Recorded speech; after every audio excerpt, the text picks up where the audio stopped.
दोस्तों आज हम लोग क्लास 12 फिजिकल केमिस्ट्री का एक अच्छा टॉपिक है dilute solution and colligative properties. इसको हम लोग आज पढ़ने जा रहे हैं। इसमें दो भाग में अगर हम लोग समझने का प्रयास करें, एक है डाइल्यूट सॉल्यूशन, दूसरा है क्या आपका कोलिगेटिव प्रॉपर्टीज। डाइल्यूट सॉल्यूशन क्या होता है तो हम लोग पहले जान चुके हैं कि सॉल्यूशन क्या होता है। तो solute dissolve in solvent, that means solute plus solvent equal to क्या कर सकते हैं हम लोग, सॉल्यूशन कर सकते हैं। यहां पे ये जो सोल्यूट है वो क्या होता है, तो किसी भी सॉल्यूशन में जिसका क्वांटिटी कम होता है उसको हम लोग क्या कहते हैं, सोल्यूट कहते हैं। और सॉल्वेंट किससे कहते हैं, जिसका क्वांटिटी क्या होता है, ज्यादा होता है। और ये जब दोनों ही मिल जाता है तो क्या बन के तैयार होता है, मेरा सॉल्यूशन होता है। दूसरी बात, हम लोग यहां पे एक टर्म आया डाइल्यूट। अब ये डाइल्यूट सॉल्यूशन किसे कहेंगे, जब किसी सॉल्यूशन में सॉल्वेंट का मात्रा क्या होगा, एक्सेस होगा, यानी ज्यादा लिया जाएगा, तब वो मेरा जो सॉल्यूशन होगा वो क्या होगा, डाइल्यूटेड होगा।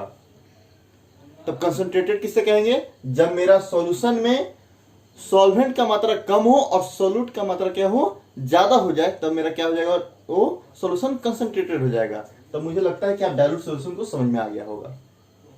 दूसरा यहां पे एक टॉपिक आया है कोलिगेटिव प्रॉपर्टीज। तो कोलिगेटिव प्रॉपर्टी को सिंपल इतना जान लीजिए, अभी आगे चलकर हम इसको डीपली पढ़ाने वाले हैं कि जो वैसा सॉल्यूशन का पार्ट जो नंबर ऑफ सोल्यूट पार्टिकल्स पे डिपेंड करता हो उसको हम लोग क्या कहते हैं, कोलिगेटिव प्रॉपर्टीज कहते हैं। बाकी उसके फिजिकल केमिकल प्रॉपर्टीज डिपेंड नहीं करता हो। इसके ऊपर हम लोग डीपली स्टडी आगे करेंगे। अभी हम लोग इस दोनों dilute solution and colligative properties में हम लोग सबसे पहले जो है वेपर प्रेशर के ऊपर स्टडी करते हैं इस वीडियो में।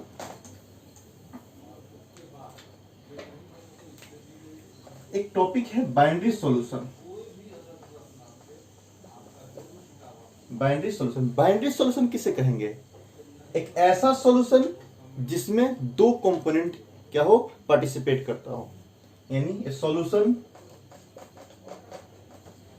Having only two component in it, यानी कि ऐसा सॉल्यूशन जिसमें सिर्फ और सिर्फ क्या हो, दो ही कंपोनेंट हो। तो मेरा जो सोल्यूट प्लस क्या है आपका सॉल्वेंट, ये कितने कंपोनेंट है, दो कंपोनेंट है। ये क्या कहलाएगा, इसके द्वारा जो सॉल्यूशन बनेगा वो सॉल्यूशन क्या होगा, बाइनरी सॉल्यूशन होगा। और हम लोग अपने पूरे डिस्कशन में यानी पूरे डाइल्यूट सॉल्यूशन में कोलिगेटिव प्रॉपर्टी पढ़ते वक्त में सिर्फ और सिर्फ किस सॉल्यूशन की बात कर रहे होंगे, बाइनरी सॉल्यूशन की बात कर रहे होंगे। यानी हम लोग जहां भी सॉल्यूशन लिखेंगे आपको समझ में क्या आना चाहिए कि हम सिर्फ और सिर्फ बाइनरी सॉल्यूशन के ऊपर डिस्कशन कर रहे हैं।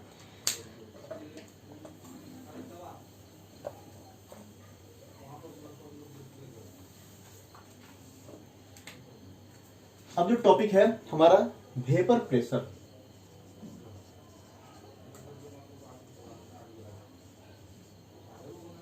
वेपर प्रेशर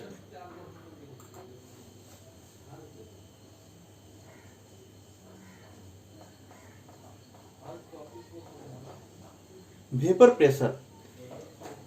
प्रेशर क्या है, तो इसको डिफाइन करने से पहले हम कुछ एक्सपेरिमेंट से कुछ समझने के प्रयास करते हैं। जैसे हम एक कंटेनर लेते हैं जो कि कैसा कंटेनर है, ओपन कंटेनर। क्या है आपका, ओपन कंटेनर। और एक कंटेनर लेते हैं जो कि कैसा है आपका, क्लोज कंटेनर। दोनों में क्या लिया हम लोग, सॉल्यूशन को ले लेते हैं। किसको ले लेते हैं,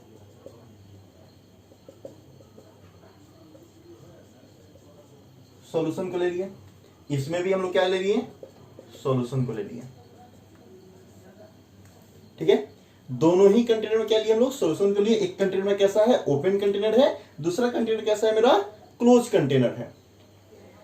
सॉल्यूशन मतलब वो किससे बना हुआ होगा, तो उसमें दो कंस्टिट्यूएंट्स होंगे, एक होगा आपका सॉल्यूट, दूसरा क्या होगा आपका सॉल्वेंट। तो लिखते हैं यहाँ पे तो अगर हम लोग स्टडी करते हैं ओपन कंटेनर में तो मेरा क्या होगा, आफ्टर जैसे जैसे समय बीतेगा ये धीरे धीरे क्या होगा, वेपराइज होगा।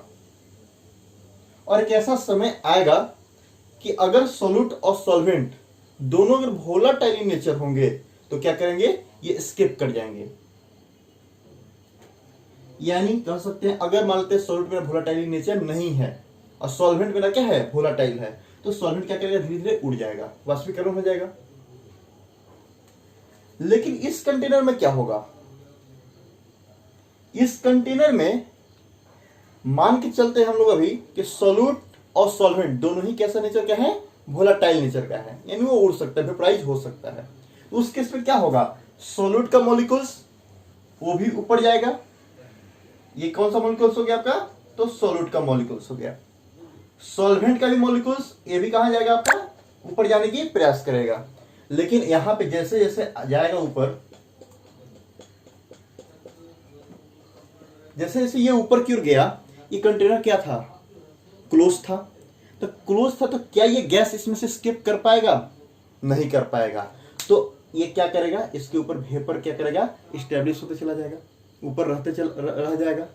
एक ऐसा समय आएगा कि अब ये जो खाली जगह था, ये कैसा जगह है, इसके ऊपर का जो पार्ट हो गया था आपका वैकेंट स्पेस था। यानी ये जो सॉल्यूशन है उसको क्या हुआ, वो कन्वर्ट हो गया आपके वेपर स्टेट में। और किसको फिल किया, तो जो वैकेंट स्पेस जो अवेलेबल था उस कंटेनर में, उसको क्या करने का प्रयास किया, उसको फिल करने का प्रयास किया। अब बताइएगा, ये वैकेंट स्पेस जब पूरी तरह गैप मतलब क्या होगा, कंप्लीट फिल हो जाएगा, तो क्या ये और वाष्प को अपने अंदर ले पाएगा, क्योंकि उसके पास जगह नहीं है।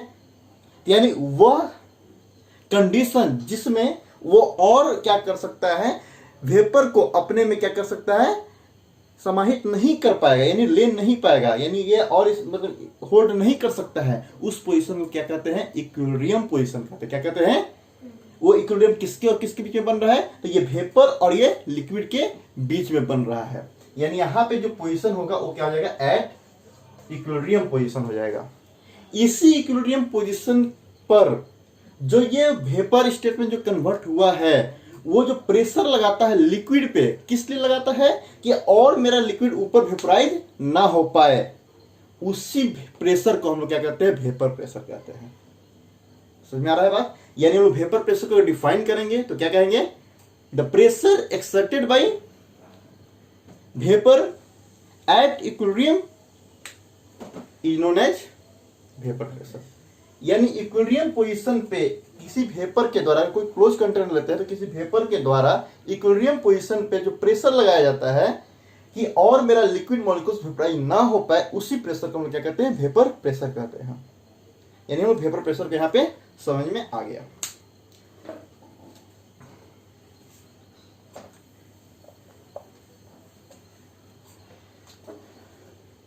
इस समय जो वेपर प्रेशर लग रहा है, ये जो वेपर प्रेशर लग रहा है वो किसके, यानी वेपर प्रेशर ऑफ जो सॉल्यूशन होगा वो किसके द्वारा होगा।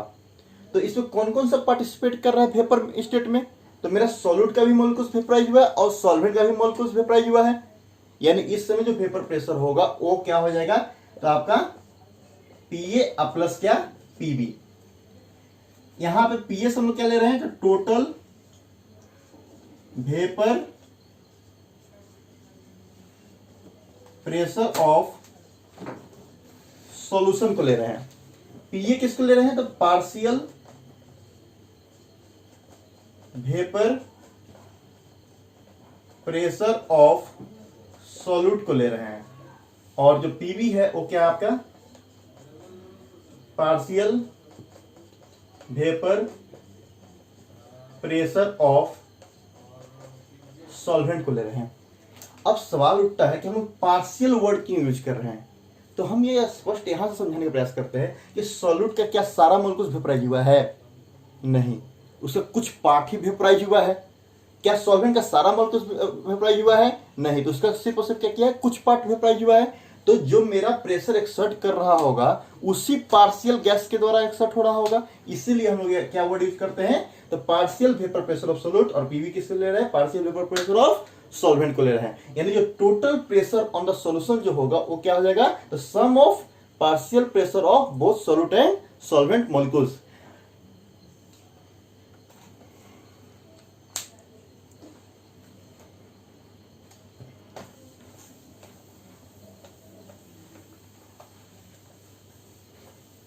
इसको हम लोग थोड़ा सा दो भाग में क्या करते हैं, स्टडी करते हैं, ठीक है। कैसे? जब मेरा कंटेनर क्लोज था, क्या था कंटेनर आपका, क्या था, क्लोज था, इसमें क्या था आपका, तो सॉल्यूशन था। सॉल्यूशन मतलब कहने का इन सेंस सॉल्यूट प्लस क्या था आपका, सॉल्वेंट था, ठीक है। तो केस वन क्या लेते हैं, when solute is, case one क्या लेते हैं, when solute is volatile, यानी हम लोग सॉल्यूट को क्या लेते हैं, वोलाटाइल नेचर का ले लेते हैं। तो अगर इस सॉल्यूट वोलाटाइल नेचर का होगा, उस केस में जो टोटल वेपर प्रेशर होगा वो क्या हो जाएगा, तो पी ए प्लस आपका पीबी हो जाएगा, जहां पे आपका पीएस वो क्या हो गया, तो total vapour pressure of solution हो गया, पीए क्या हो गया, तो partial vapour pressure of solute हो गया, और आपका जो पीवी हो गया वो क्या हो गया, तो partial vapour pressure of solvent हो गया। इसके बाद इस चीज को स्टडी करने के बाद रॉल्स लॉ ये कहता है कि जो पार्शियल वेपर प्रेशर जो है वो आपका मोल फ्रैक्शन के क्या है, डायरेक्टली प्रोपोर्शनल है, चाहे वो सॉल्यूट का हो या सॉल्वेंट का हो। यानी अब हम लोग क्या कर सकते हैं, रॉल्स लॉ, रॉल्स लॉ क्या कहता है, the partial vapour pressure of both solute and solvent is directly proportional to their mole fraction.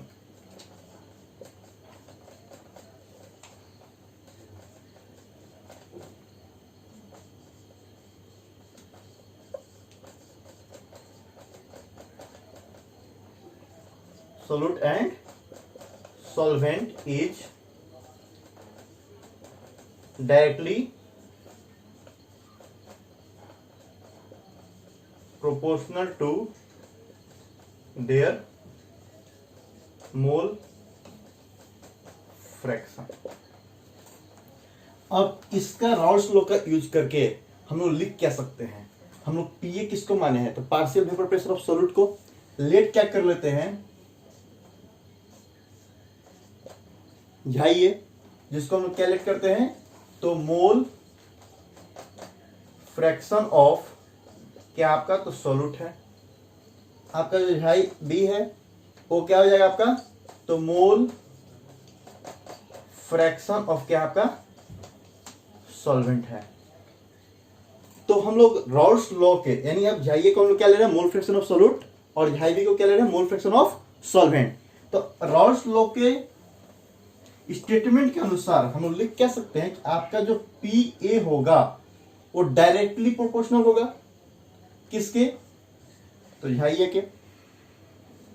आपका जो पी बी होगा वो क्या होगा, डायरेक्टली प्रोपोर्शनल होगा किसके, तो झाई बी। यानी कहने का अर्थ है कि mole partial vapour pressure of solute is directly proportional to mole fraction of solute, partial vapour pressure of solvent is directly proportional to mole fraction of solvent. यानी सॉल्यूट का partial vapour pressure mole fraction solute के क्या है, directly proportional है, और solvent का partial vapour pressure उसके mole fraction क्या है, डायरेक्टली प्रोपोर्शनल है। अब इसको हम लोग, इस प्रोपोर्शनलिटी क्वेश्चन को हटाने के लिए हम लोग क्या लिख सकते हैं, तो P A is equal to P nought A और एक्स ए, और P B is equal to आपका पी नॉट बी और आपका एक्स बी, या जाई भी कर सकते हैं उसको। यहाँ पे जो दो टर्म है पी नॉट ए और पी नॉट बी, वो क्या है, तो आपका जो पी नॉट ए है वो क्या है, तो vapour pressure of pure solute, यानी ये जो सॉल्यूट का एक्चुअल जो वेपर प्रेशर था वो था, और आपका जो पी नॉट बी है वो क्या है, तो vapour pressure of pure solvent, यानी आपका जो पी नॉट बी से किसको रिप्रेजेंट कर रहे हैं, तो vapour pressure of pure solvent को रिप्रेजेंट कर रहे हैं। तो यहाँ पे पी ए इक्वल टू क्या हो गया आपका, तो P nought A X A, और पी बी इक्वल टू क्या हो गया, तो P not B X B. तो अब इस दोनों फॉर्मूला को हम क्या कर सकते हैं, इसमें इंप्लीमेंट कर सकते हैं। तो रॉल्स लॉ के अनुसार क्या हो जाएगा फॉर्मूला में,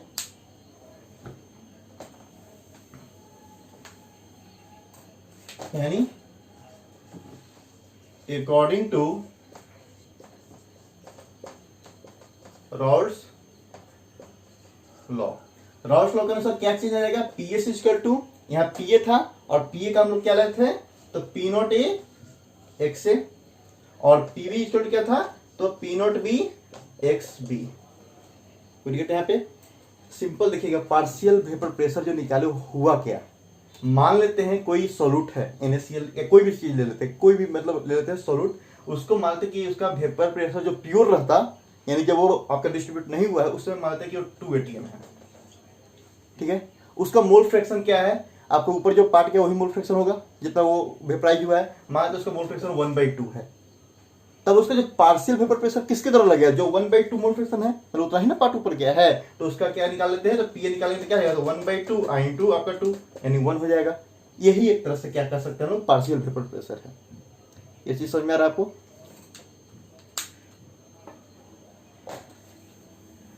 ये कंडीशन कब था, जब मेरा सॉल्यूट क्या था, वोलेटाइल इन नेचर था, यानी जब मेरा जो वेपर प्रेशर जो एक्सर्ट हो रहा था लिक्विड के ऊपर, वो किसके द्वारा, तो सॉल्यूट और सॉल्वेंट दोनों के मोलकुल्स के द्वारा एक्सर्ट हो रहा था, यानी दोनों का मोलकुल्स क्या कर रहा था, पार्टिसिपेट कर रहा था पूरे वेपर प्रेशर ऑफ सॉल्यूशन के, मतलब सॉल्यूशन के ऊपर पूरा वेपर प्रेशर लगाने में। लेकिन जब मेरा सॉल्यूट क्या होगा, नॉन वोलेटाइल हो जाएगा, नॉन वोलेटाइल इन नेचर, यानी कि सॉल्वेंट का मोलकुल्स तो वेपराइज होगा लेकिन सॉल्यूट का मोलकुल्स वेपराइज नहीं होगा। तो उस समय होगा क्या, आपका जो टोटल वेपर प्रेशर होगा सॉल्यूशन के ऊपर किसके द्वारा लगेगा, तो जो वेपराइज हुआ उसी के द्वारा ना। तो वेपराइज कौन हो रहा है, तो मेरा सिर्फ और सिर्फ सॉल्वेंट मॉलिक्यूल्स हो रहा है। यानी उस समय कह सकते हैं कि आपका जो पीएस है वो किसके बराबर हो जाएगा, तो आपका पी ए प्लस आपका पीबी ना होकर यहाँ पे क्या हो जाएगा, आपका सिर्फ और सिर्फ क्या हो जाएगा, सॉल्वेंट मॉलिक्यूल्स के द्वारा हो जाएगा। समझ में आ रहा है। रॉल्स लोग क्या कहना चाहते हैं कि जब मेरा सॉल्यूट वोलेटाइल होगा तो सॉल्यूट और सॉल्वेंट मॉलिक्यूल्स दोनों ही क्या करेगा, पार्टिसिपेट करेगा total vapour pressure on the solution के लिए। लेकिन जब मेरा सॉल्यूट क्या हो जाएगा, नॉन वोलेटाइल होगा, तो only the solvent molecules will participate for the purpose of total vapour pressure on the solution. Solution के ऊपर टोटल वेपर प्रेशर के लिए सिर्फ और सिर्फ जवाबदेही किसका हो गया, सिर्फ सॉल्वेंट के मॉलिक्यूल्स के द्वारा हो गया। तो अब बताइएगा रॉल्स लॉ के अनुसार फिर से हम लोग क्या लिख सकते हैं, तो पीबी इक्वल टू क्या लिख सकते हैं, तो P not B Zai B, यानी एक्स बी कहिए इसको सिंपल याद करने के लिए। तो अब इसको हम लोग क्या करते हैं, पुट करते हैं, तो मेरा क्या आ जाएगा formula, P S equal to P not B और झाई बी। यही है आपका रॉल्स लॉ के अनुसार फॉर्मूला। इसको थोड़ा सा चेंज करते हैं। आपको पढ़ाए थे कि मोल फ्रैक्शन का जब सॉल्यूट और सॉल्वेंट दो ही है ना कंस्टिट्यूएंट्स, तो उस दोनों का मोल फ्रैक्शन का जो सम होता है वो किसके बराबर हो जाता है, तो 1 के बराबर होता है। ये पहले पढ़े हुए हैं, ऐसे भी जानते हैं कि किसी भी फ्रैक्शन को 10 भाग में तोड़ते हैं तो 10 भाग को ऐड करें तो 1 के बराबर आ जाएगा। तो हम लोग अब यहां से झाई बी को अगर निकालते हैं तो क्या आता है, 1 माइनस क्या आता है, झाई आ जाता है। अब इसको यहां पुट कीजिए तो आपका जो पीएस हो जाएगा वो क्या हो जाएगा, आपका पी नॉट बी, और यहां पे क्या आ जाएगा, तो 1 माइनस आपका झाई ए हो जाएगा। अब मल्टीप्लाई कर लीजिए। यहां पे आपको समझना होगा पीबी हम किसको ले रहे हैं, तो partial vapour pressure of solvent को ले रहे हैं। पी नॉट भी किससे ले रहे हैं, तो vapour pressure of pure solvent को ले रहे हैं। जब वो प्योर स्टेट में था, जब वो पार्ट में डिस्ट्रीब्यूट नहीं हुआ, तो उस समय जो उसका वेपर प्रेशर वो ले रहे हैं। और यहाँ पे जो झाई बी वो क्या है आपका, तो मोल फ्रैक्शन ऑफ सॉल्वेंट है जो कि आपका लिक्विड फेज में रहेगा तब ले रहे हैं। तो कहते हैं यहाँ पे, तो यहाँ पे मल्टीप्लाई करते हैं तो आपका क्या आ जाएगा, पीएस इक्वल टू आपका P not be minus P not B और झाई ए हो जाएगा। फिर कहते हैं यहाँ पे। अब इसको हम लोग और क्या कर सकते हैं, थोड़ा सा इसको इधर लाते हैं और इसको उधर करते हैं, तो क्या आएगा आपका P not B chi A is equal to क्या हो जाएगा आपका, तो पी नोट बी माइनस आपका क्या हो जाएगा, पी एस हो जाएगा। ठीक है, ये जो पार्ट आया P note B chi A is equal to P note B minus P S, ये जो पार्ट आया इसी पार्ट को हम लोग क्या कहते हैं, लोअरिंग ऑफ वेपर प्रेशर। क्या कहते हैं, लोअरिंग ऑफ वेपर प्रेशर, यानी लोअरिंग ऑफ वेपर प्रेशर कहते हैं। यानी जब मेरा सोल्यूट आपका नॉन वोलेटाइल था, उस केस में आपका जो प्योर सॉल्वेंट का जो वेपर प्रेशर था और आपका total vapour pressure of solution, उसका जो डिफरेंस है, उसी डिफरेंस को हम क्या कहते हैं, लोअरिंग ऑफ वेपर प्रेशर। ये किसके द्वारा एग्जामिन किया गया, तो रॉड्स के द्वारा किया गया। तो कहते हैं यहाँ पे इसके बाद हम लोग क्या कर सकते हैं, इस पी नोट बी को क्या करते हैं, इसके नीचे लाते हैं। तो क्या हो जाएगा आपका, P note B minus P S divided by क्या है आपका, तो P note B equal to क्या आएगा आपका, तो झाई ए। ये जो पार्ट आया इसको हम लोग क्या कहते हैं, relative lowering of vapour pressure. फिर कहते हैं यहां पे, यानी आपका हम लोग डिफाइन कैसे करेंगे कि according to Raoult's law the relative lowering of vapour pressure is equal to mole fraction of solute. एक से क्या है आपका, मोल फ्रैक्शन ऑफ सोल्यूट है ना, यानी आपका रॉल्स लॉ क्या कहता है कि आपका जो किसी भी सॉल्यूशन का जो रिलेटिव लोअरिंग है वो क्या है आपका, मोल फ्रैक्शन ऑफ सोल्यूट के क्या है, इक्वल होगा। फिर कहते हैं यहाँ पे, इसी के साथ हम लोग क्या किए, आपका रॉल्स लॉ को कंप्लीट किया। धन्यवाद।